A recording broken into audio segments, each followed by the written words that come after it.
So, the reason I'm making this is because I've always been so passionate about tattoos, and I've built up this massive knowledge just from watching all these documentaries, and I feel like I need to spill this out somewhere.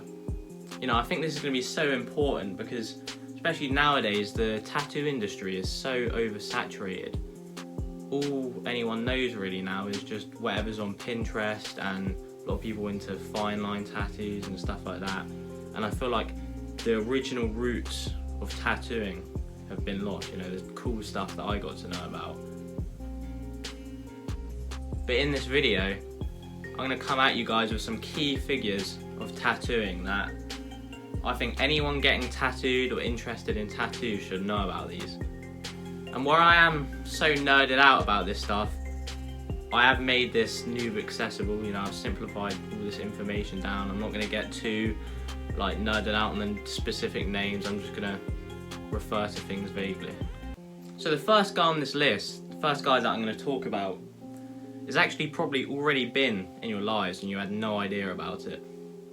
You know, the clothing brand Ed Hardy. And the thing is, I'm not actually a massive fan of the designs of these, you know, like the tattoo designs, because they're quite I wouldn't say that represents him well. But anyway, the real guy, Don Ed Hardy. What this guy has done for tattooing, I cannot express enough.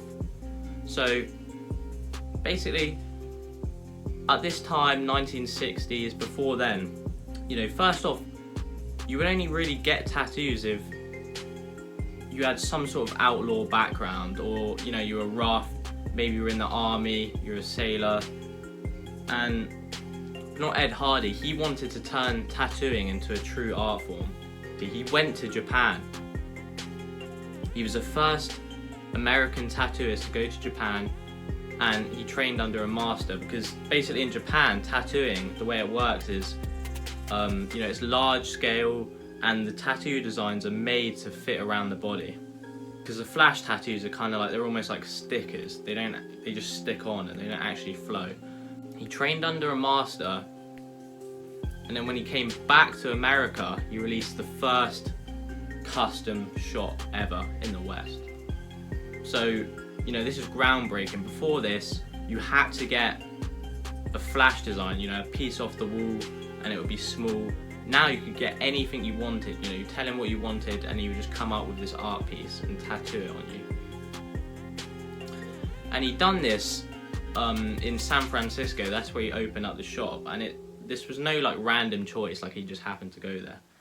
San Francisco at the time, you know, early 70s, the hippie movement was peaking there. And so you had this whole new generation of people that they didn't want to conform to, you know, the conservative society and everything that came before. They were open. They wanted to reach new grounds and try out these new experimental tattoos. So his business actually thrived. You know, and because of him, he's who I'd say actually made tattooing mainstream. You know, none of us would even think of getting tattooed if it weren't for him, because otherwise, you know, you'd probably be, even if you were drawn to it, it's just you'd be yeah, I'm not that guy, I ain't a criminal. So basically all the tattoos you see today, he paved the way for that, because what happened was he broke the boundaries, and all these artists were hold up, I'm going to experiment with tribal, I'm going to experiment with realism, graffiti, all of that. You know, none of this would have been possible without him. This tattooer, Filip Leu, probably has the richest and coolest backstory out of all of these guys. So, he actually had tattooing in his blood. His father was a tattoo artist. He was originally from Switzerland. And his childhood was, he didn't go through the normal school system. His parents took him travelling all over the world, doing crazy stuff you know, playing with animals, probably climbing the pyramids, for all I know. He actually started tattooing at 13 years old. I think that's just incredible. And there's a photo of this, I'll put it up in the video.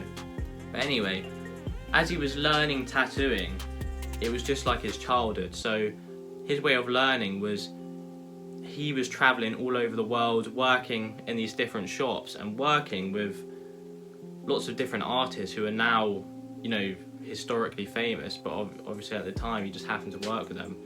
And he even worked with Ed Hardy. He was apprenticed to Ed Hardy, the last tattoo I talked about, for a while as well, you know, back in San Francisco when custom tattoos were first starting to happen.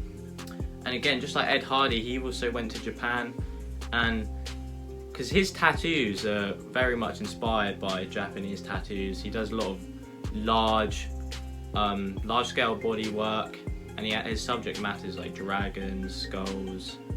No, I forgot the other one that I was going to say, but anyway.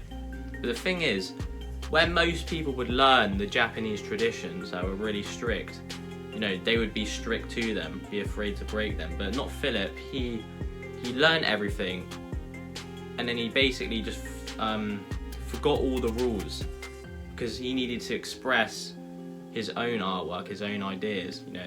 And it's amazing because his tattoos aren't just visually stunning, like the designs, but they're actually super practical as well, because what he would do is there's certain areas of the body that are obviously more sensitive to when you're getting tattooed that hurt.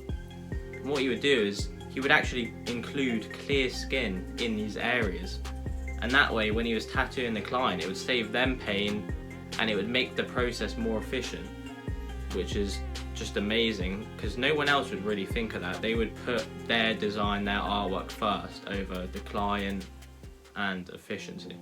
I think the best thing about Filip Leu is that not only is he one of the greatest artists, but he's also one of the most humblest, you know, which is ironic because this guy has every reason to be cocky. But basically, where tattooing was so underground, so gatekept, obviously there weren't much customers, so obviously the business was so competitive, you wouldn't just give away information. It was actually survival of the fittest, like, you know, just knowledge was sacred, and there was no instruction manual. Like, people had to custom make machines based through trial and error.